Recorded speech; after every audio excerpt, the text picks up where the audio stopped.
In this video, I'll show you how to get paper cash from your Cash App card at an ATM. First, know that most ATMs will charge two separate fees. Cash App's $2 withdrawal fee plus the ATM owner's fee, which can range from $2 to $5.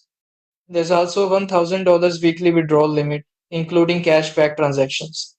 Before heading out, make sure your cash card is activated and your PIN is set up, both found under the card tab in Cash App.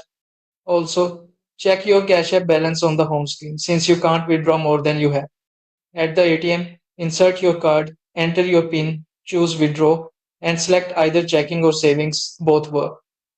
Confirm the fees, collect your cash and card, and you're done.